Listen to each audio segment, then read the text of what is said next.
Frederick Lamar. Hi, I'm Marvin, and welcome to Sunshine Weekly, Today we have hard-hitting stories. bringing you the upcoming news and information. First up, the Black Plague. Is it really deadly? Let's cut to Michelle.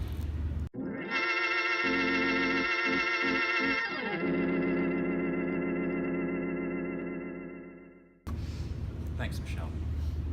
Hey, Fred, on that note, why do cemeteries have fences all around them? I don't know. Why? Because people are dying to get in. That's a least lover. Thank you, Fred. Next up, Princess of Genovia gone broke. Tattoos everywhere. Reporters say. My, Mia Thermathia. Next, wife won't kill herself after her husband dies. Judge Roundbottom sentenced her to death. Wow, what a great story. Now for our feature story, Molly with the special guest Charlie on Islam. Now we send it over to you, Molly. Thank you so much, Marvin. Now, ladies and gentlemen, I'd like you to introduce to our special guest, Charlie. It's lovely to be here with you, Molly. It's nice to have you here, Charlie. So, first of all, for the viewers, we'd like to go over some basics. Who is the leader or founder of Islam?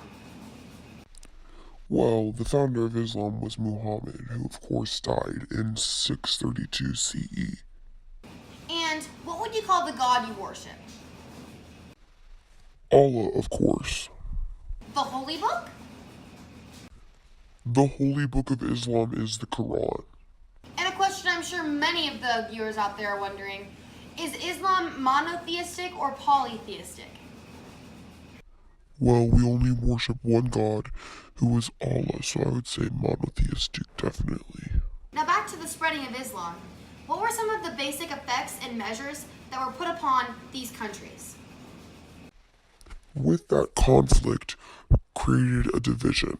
So, when Islam took over, Christianity and Islam divided around the Mediterranean Sea. Well, I know also, myself included, a lot of people are wondering out there how this so-called explosion started. Well, really, the whole main reason of the spreading of Islam was us just trying to create peace. We had a very strong military, and after Muhammad died, we saw that many people were scared for their lives. So, we conquered the cities, moved in, and people started practicing our religion and gaining in our culture. That being said, though, I really do think the spread of this religion and culture will enrich many people's lives and lead them to live a happier tomorrow. And after Islam had pretty much taken over all of these areas, what happened to these countries?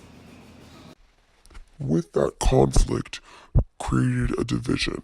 So, when Islam took over, Christianity and Islam divided around the Mediterranean Sea. What were your views as a person of the Islamic faith while this was happening where you lived?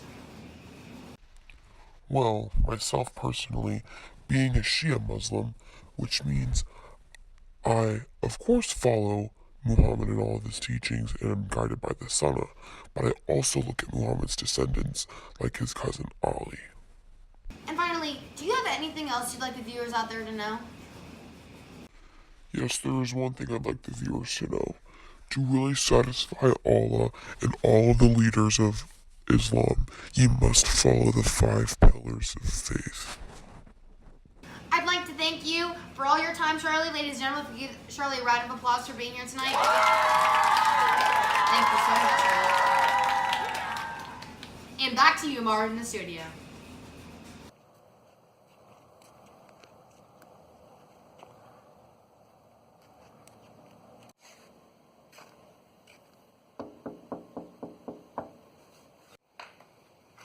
Are you one of the Bantu travelers looking for a home?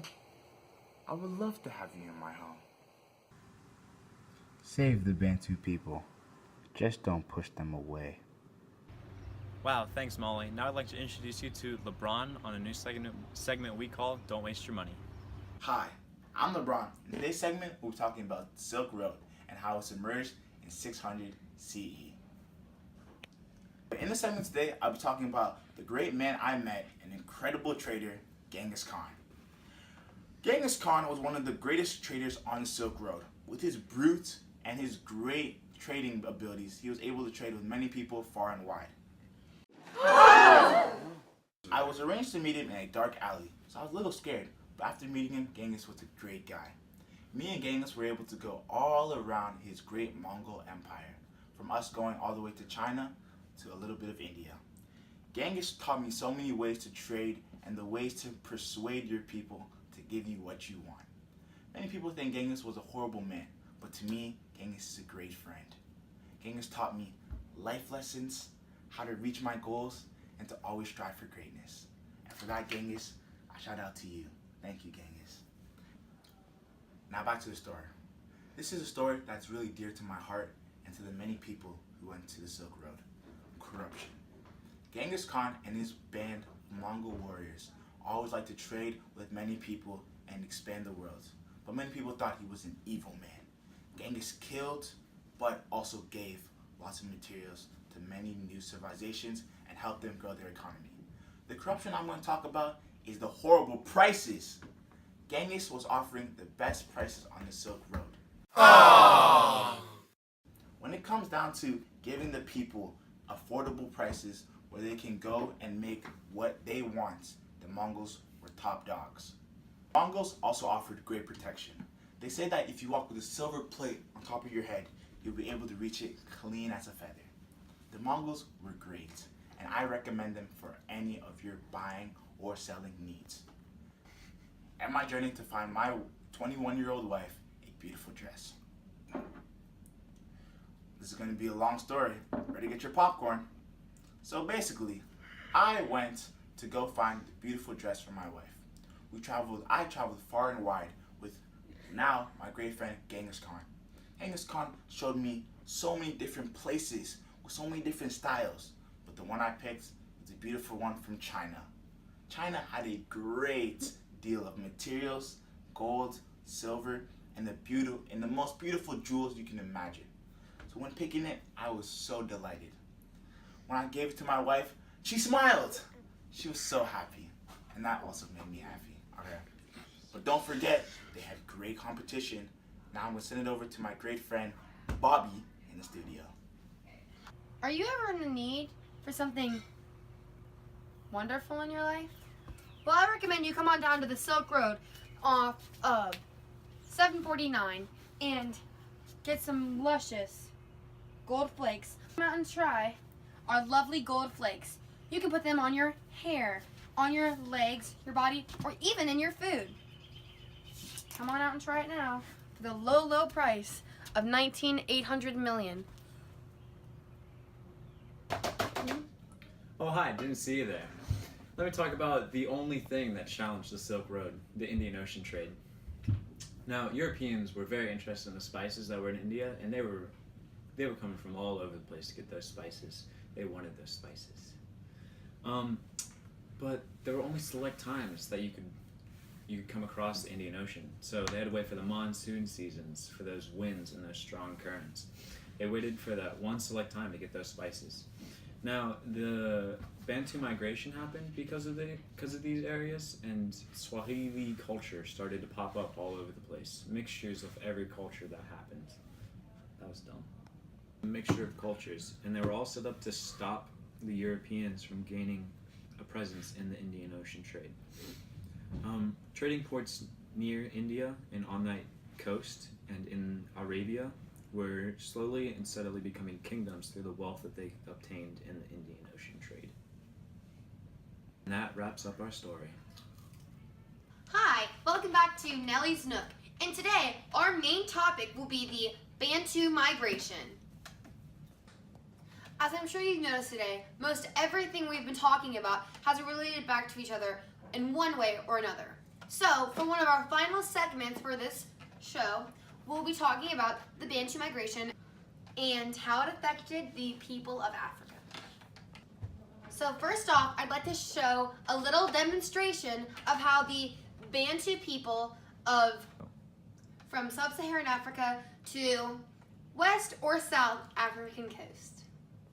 So if you could throw me my trusty helpers, producers, that would be great. Whoa. Okay.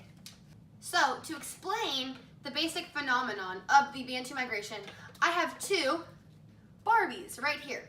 So first, this Barbie represents Indian Ocean trade. She has hair that's red, so most of these people have never seen red-haired people, just like they had never seen a lot of the different goods that are coming around.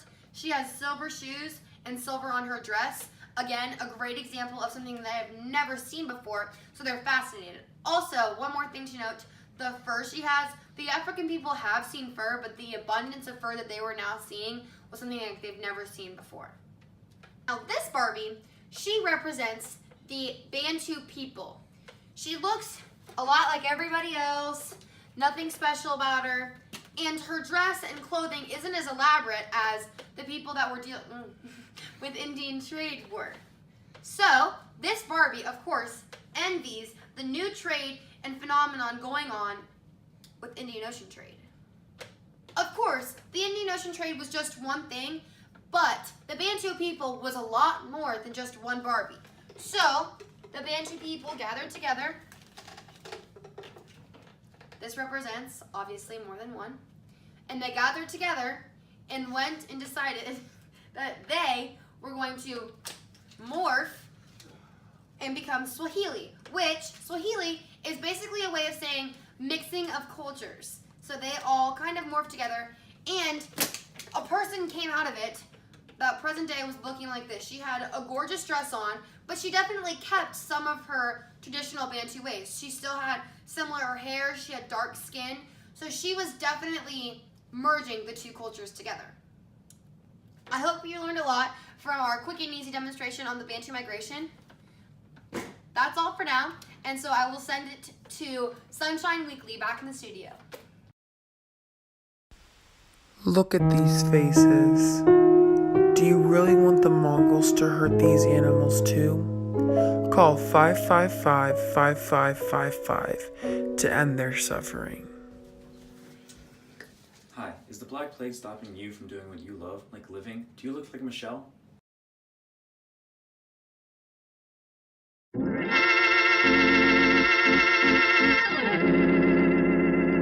Thanks, Michelle. Well, the doctors would recommend that you keep popping those pills.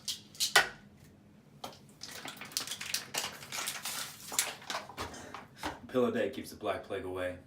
Side effects may include itching, red eyes, Black Plague, rashes, coughing, vomiting, blisters, and in extreme cases, death. Breaking news. More lives affected by the Black Plague. This time, the victims were a little boy and his father, leaving a mother and a young girl all alone. This family is just one of 25 million affected by the Black Plague. This plague was able to reach this family by rats on Asian trading ships, but watch out, it could also be spread through fleas and chemical warfare used by the Mongols. The Mongols may have been beneficial at unifying Asia and helping trade along the Silk Road, but it did terrible things to many people in Asia using chemical warfare, and many lives were lost. This plague has been one of the worst epidemics in history, resulting in nearly 1 in 5 lives lost. More than 1/4 of Europe's population was lost, medical professionals lost all respect, and Jews and lepers were scapegoats and outcasts from society. It took many years for both these continents to recover economically and for the population to stabilize. Bye.